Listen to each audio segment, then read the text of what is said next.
वर्णानाम् अर्थसंघानां रसानां छन्दसामपि मंगलानां च कर्तारौ वंदे वाणी विनायकौ आपदामपहर्तारं दातारं सर्वसंपदां लोकाभिरामं श्रीरामं भूयो भूयो नमाम्यहम्।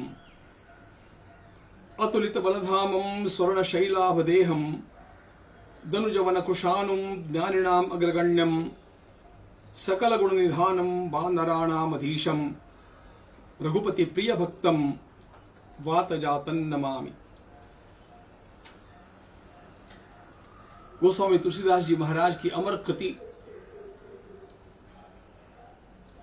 जिसकी कुछ न कुछ पंक्तियां तो हमारे देश के हर व्यक्ति के मुख में रहती ही है,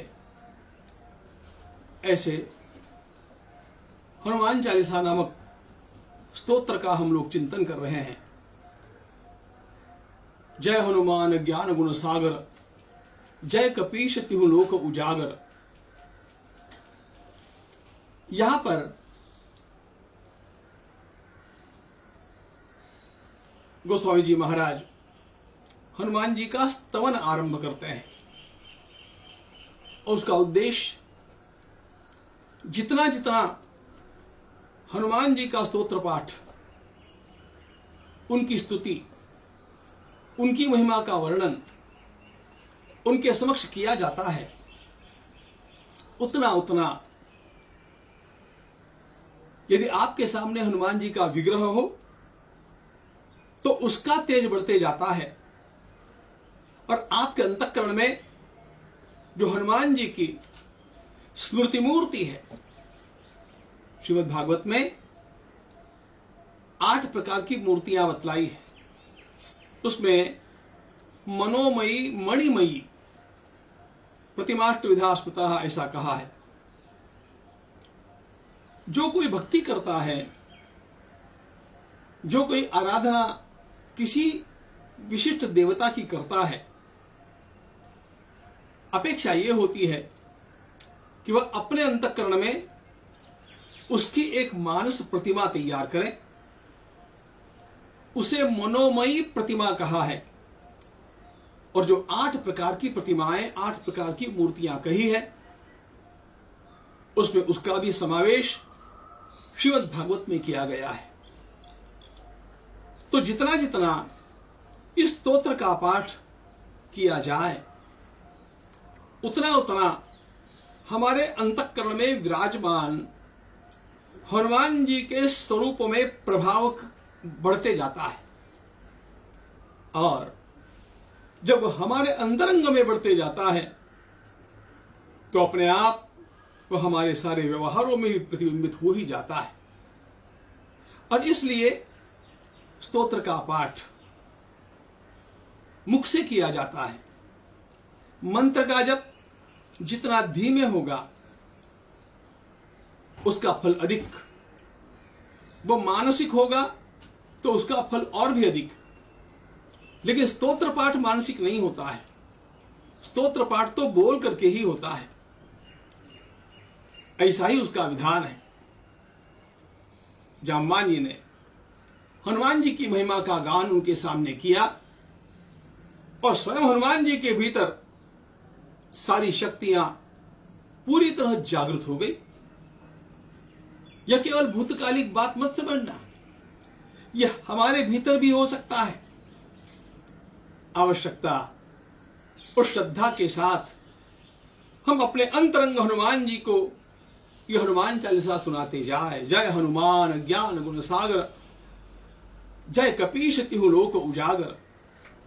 रामदूत अतुलित बलधामा, अंजनी पुत्र पवन सुत नामा।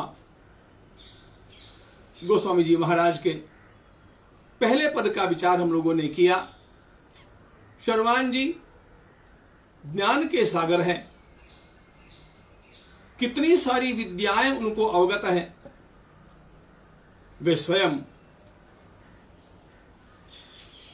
वेदों के, व्याकरण के, संगीत कला के, दूसरे के अंतःकरण की सारी बातों को जान लेने की जो कला है, इंगितज्ञता, इन सब के अच्छे जानकार हैं। और इसीलिए तो प्रभु ने अयोध्या जी लौटने से पूर्व हनुमान जी को भरत जी की परीक्षा करने के लिए भेजा था। वे इंगितज्ञ हैं, उनमें कितने सारे गुण हैं।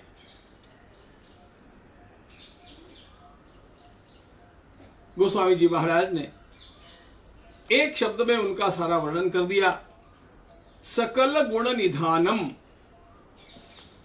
सारे के सारे गुणों का खजाना हनुमान जी है। आप कोई भी गुण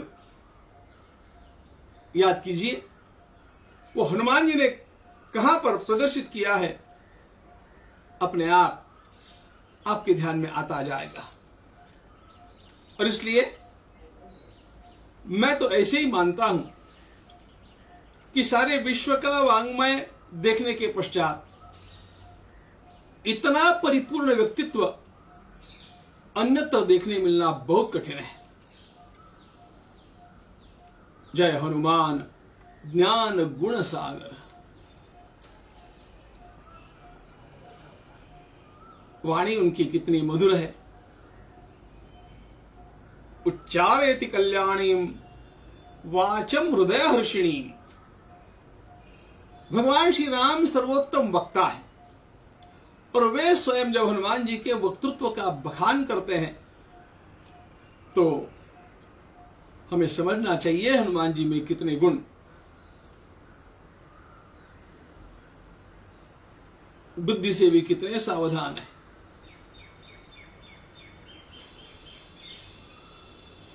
सामान्य उदाहरण बतलाता हूं।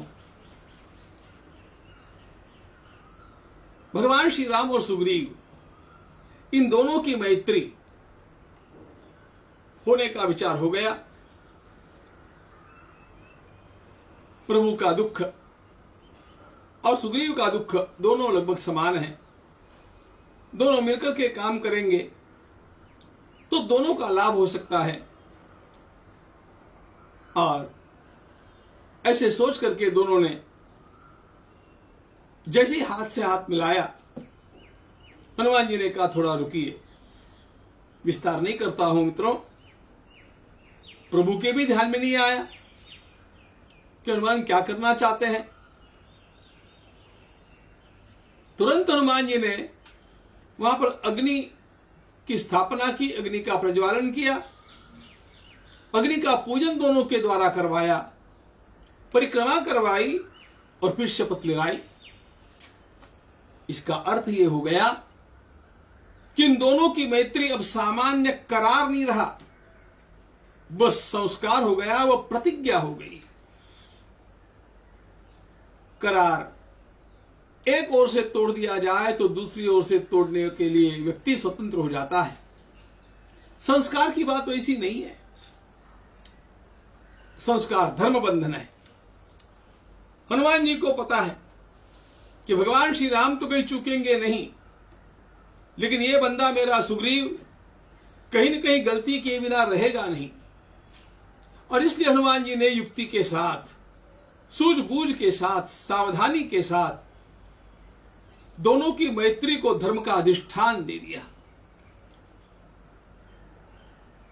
ऐसे कितने सारे गुण हनुमान जी के भीतर हैं। आइए भगवान श्री राम के मुख से हनुमान जी के गुणों का एक श्लोक में वर्णन सुनते हैं। ये भगवान श्री राम के द्वारा किया गया वर्णन है वाल्मीकि रामायण में। वे कहते हैं, शौर्यम दाक्षम बलम धैर्यम प्राज्ञता नय साधनम विक्रमश्च प्रभावश्च हनुमति कृतालया। साक्षात शौर्य, दक्षता, सावधानता, धैर्य, बुद्धिमानी, लोगों को जोड़ने की कला और अपना प्रभाव स्थापित करने की और पराक्रम की शक्ति, ये सारे गुण हनुमान में स्वाभाविक रूप से निवास करते हैं। इसके लिए हनुमान जी को कोई विशेष प्रयास नहीं करना पड़ता है। जय हनुमान ज्ञान गुण सागर, ऐसे कितने ही अतुलनीय गुणों के स्वामी हैं श्री हनुमान। फिर गोस्वामी जी ने एक शब्द का प्रयोग किया है, जय कपीश तिहु लोक उजागर। उन्होंने हनुमान जी को कपीश कहा। कपि का अर्थ होता है वानर, कपीश का अर्थ होता है वानरों के राजा, वानरों के स्वामी। एक बात जाते जाते आपको बतलानी आवश्यक है, ये जो वानर है, हम जिन्हें आजकल बंदर कहते हैं, वो ये वानर नहीं है। इन बंदरों के समान लगने वाले किंतु बंदर नहीं, इस प्रकार की यह वानर नाम की प्रजाति थी।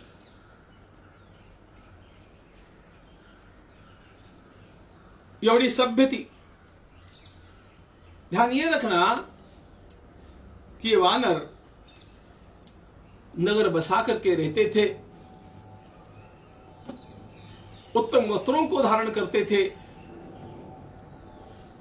मंत्रों से उनके संस्कार होते थे, उनके अपने अच्छे उत्तम घर हुआ करते थे। बाली और सुग्रीव ये दोनों जिस किष्किंधा नगरी में निवास करते हैं, उस किष्किंधा का जो वर्णन हम लोग पढ़ते हैं, बाली के अंत्येष्टि का वर्णन अथवा सुग्रीव के फिर राज्याभिषेक का वर्णन, ये सारी बातें हम लोगों को ये बात बताती है कि ये बंदर नहीं है, ये वन नर है।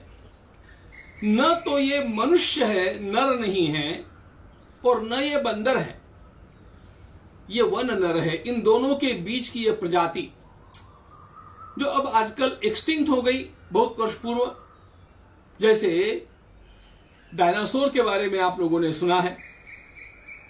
कभी डायनासोर रहा, अब वो नहीं है। लेकिन अब नहीं है इसका अर्थ कभी भी नहीं था, ऐसा नहीं होता।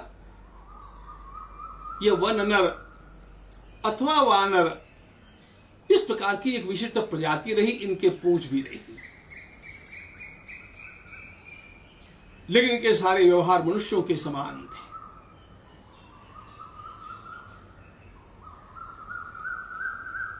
इन वानरों का राज्य था किष्किंधा, और इस प्रकार की वानरों की प्रजाति सर्वत्र फैली हुई भी थी।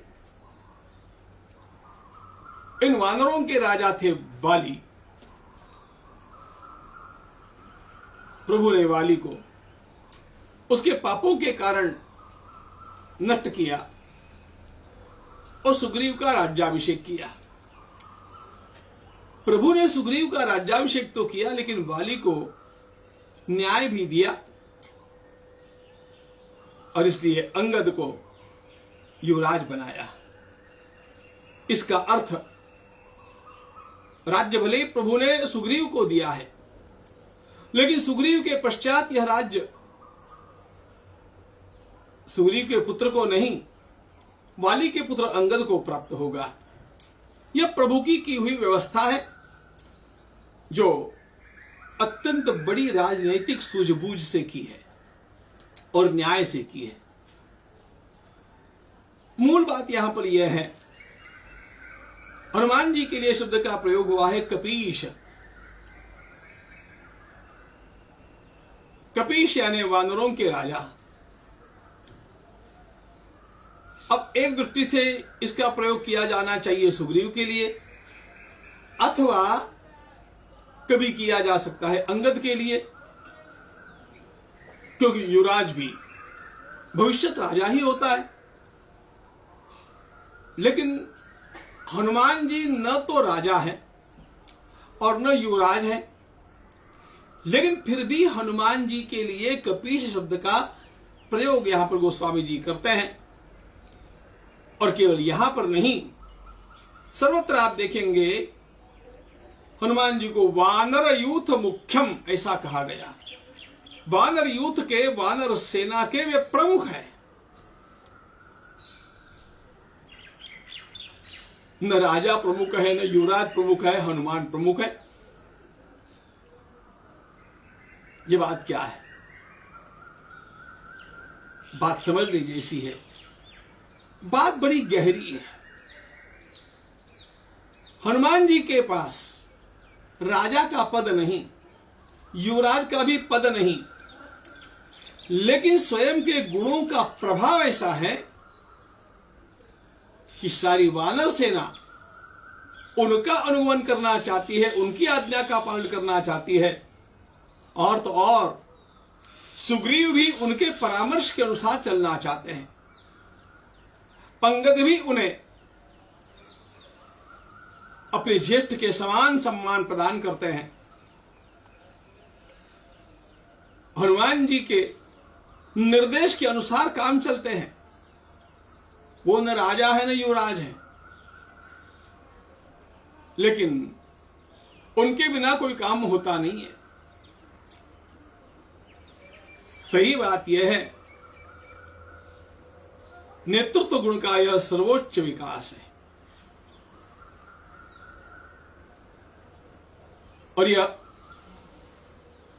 हमें दो लोगों में दिखता है।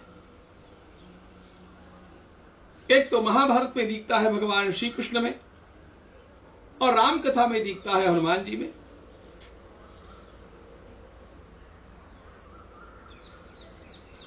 महाभारत की ओर देखिए जरा। भगवान श्री कृष्ण राजा नहीं है, भगवान श्री कृष्ण सेनापति भी नहीं है, लेकिन भगवान श्री कृष्ण के बिना पत्ता हिलता ही नहीं है। पदों के कारण आने वाला नेतृत्व अपने स्थान पर योग्य होगा, लेकिन बिना किसी पद के जब सभी के सभी लोग आपकी आज्ञा का पालन करना चाहते हैं, तो इसका अर्थ यह होता है कि आपके अंगभूत गुण इतने श्रेष्ठ हैं कि सभी के लिए आप ही आराध्य बन जाते हैं, आप ही स्वाभाविक नेता बन जाते हैं। महाभारत में भगवान श्री कृष्ण कुछ भी नहीं पद की दृष्टि से, लेकिन भगवान श्री कृष्ण के बिना कुछ होता ही नहीं। राम कथा में हनुमान जी राजा नहीं, युवराज नहीं, लेकिन उनके बिना कुछ होता ही नहीं। पदों से आने वाला श्रेष्ठत्व पदों के जाने पर समाप्त हो जाता है। मित्रों, जो अंगभूत गुणों के कारण श्रेष्ठत्व आता है वह नष्ट कभी नहीं होता है।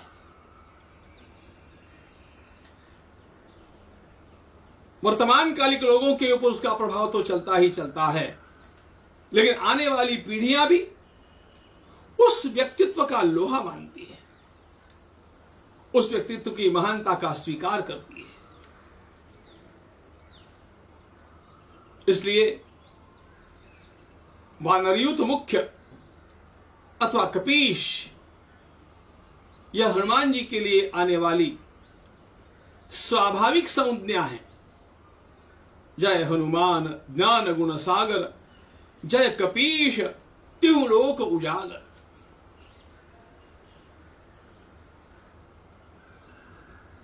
स्वर्ग में, भूतल पर, पाताल में सर्वत्र उनकी कीर्ति व्याप्त है। हनुमान जी की कीर्ति का डंका कहां नहीं बजा। भगवान श्री राम तो जब लंका में पहुंचेंगे तब पहुंचेंगे, उनका पराक्रम कैसा है लंकावासी और दुनिया के लोग जब देखेंगे तब देखेंगे, लेकिन उनके पहले ही एक लंका दहन की लीला से श्री हनुमान जी महाराज ने अपने नाम को ऐसा सर्वत्र फैला दिया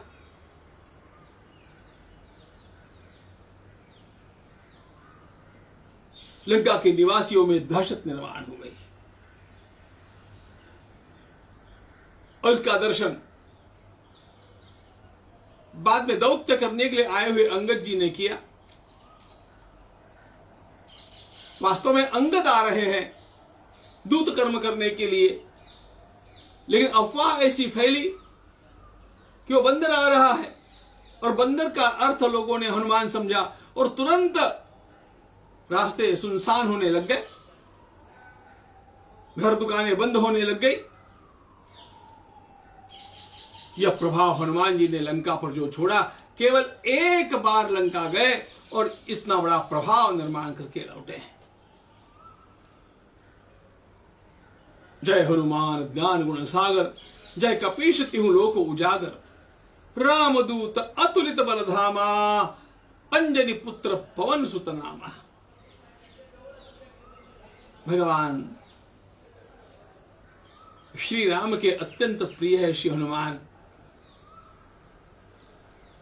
और हनुमान जी महाराज अपना परिचय सर्वत्र जो देते हैं वह रामदूत के रूप में ही देते हैं, वो श्री राम के सेवक के रूप में ही देते हैं।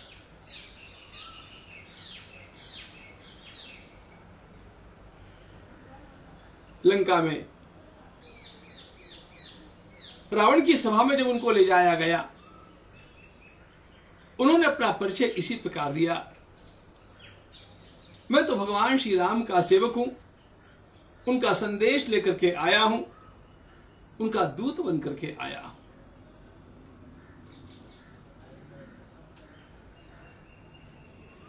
भगवान श्री राम का दूत, यह विधान उनको अत्यंत प्रिय है। वे अपने को रामदास अथवा रामदूत कहलाते हैं।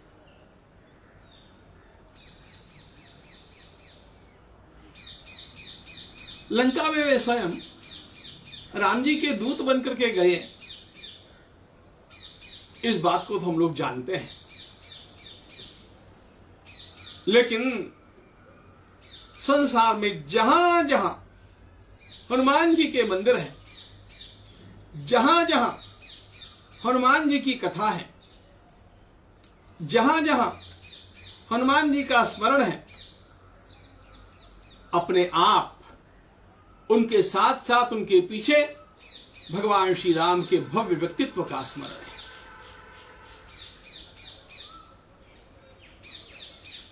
भगवान श्री राम की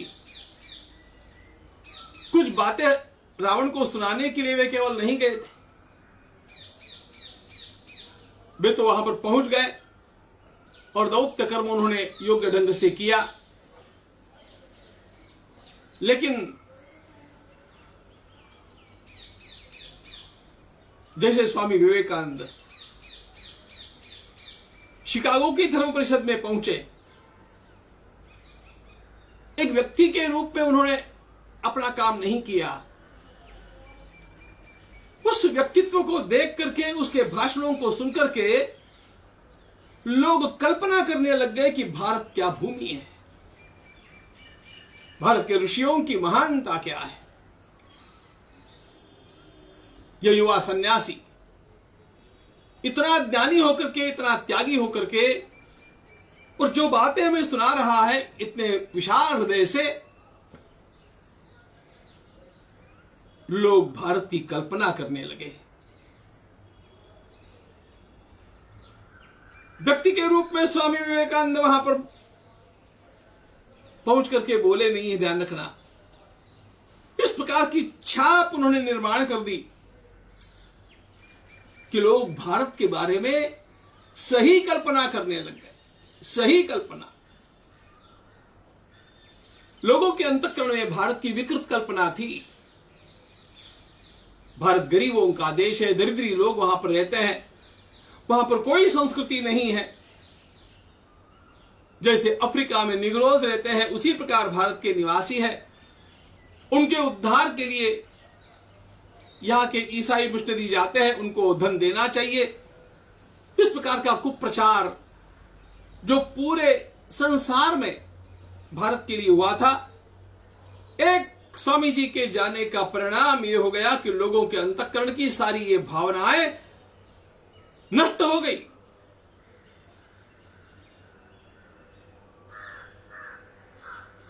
व्यक्तिगत रूप में उनका जाना वहां पर नहीं हुआ मित्रों, वे वास्तव में भारत के दूत बनकर के गए। उन्होंने कहा भी कि मैं उस धर्म को आपके सामने प्रतिपादित करने के लिए आया हूं, मैं उस धर्म का प्रतिनिधि बनकर के आया हूं जिसने विश्व की सारी श्रद्धाओं को गले लगाया, जिसने किसी का भी अपमान नहीं किया। भारत की एक सम्यक प्रतिमा विवेकानंद के माध्यम से लोगों के सामने खड़ी हो गई। हनुमान जी के माध्यम से भगवान श्री राम क्या हो गए, इसकी प्रतिमा जहां तहां खड़ी हो जाती है।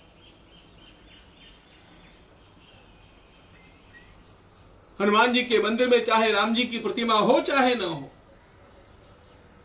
लेकिन जैसे ही हम हनुमान जी के बारे में बोलना आरंभ करते हैं, कुछ भी स्मरण करना आरंभ करते हैं, हमारे मन में भगवान श्री राम की वह भव्य दिव्य प्रतिमा साकार हो जाती है। यह सच्चा रामदूतत्व है।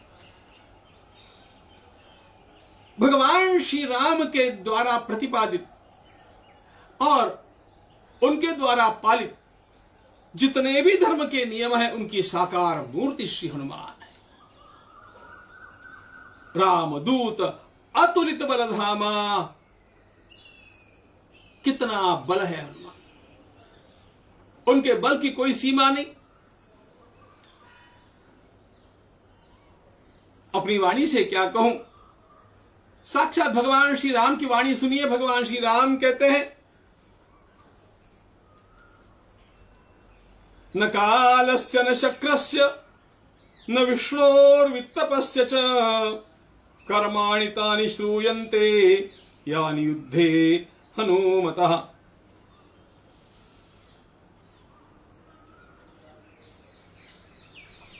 हनुमान इतने बलवान हैं कि साक्षात न इंद्र न विष्णु न यमराज, कोई भी इतने बड़े कार्य कर गया हो ऐसा सुनने में नहीं आता है। अतुलित बलधामा, उसके बल के सामने किसी का बल टिकता नहीं।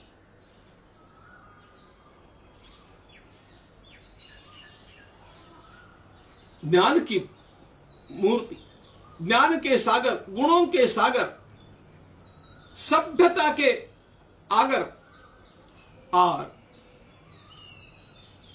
बल के भी सागर, इस प्रकार का यह अद्भुत व्यक्तित्व है। मित्रों ध्यान में रखना, मैं बहुत सोचते रहता हूं,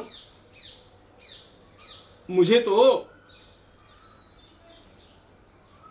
विश्व के वांग्मय की बात छोड़ो, हमारे भारत का ही वांग्मय उस संपूर्ण वांग्मय में श्रेष्ठ है। लेकिन भारत के भी संपूर्ण सांस्कृतिक वांग्मय में मुझे हनुमान जी जैसा व्यक्तित्व कोई भी दिखता नहीं। ऐसा एकमेवाद्वितीय यह व्यक्तित्व, जिसके बारे में और हम देखेंगे। रामदूत अतुलित बलधामा, अंजनी पुत्र पवन सुत नामा, इसका विचार चलता रहेगा। प्रभु रामचंद्र भगवान की जय।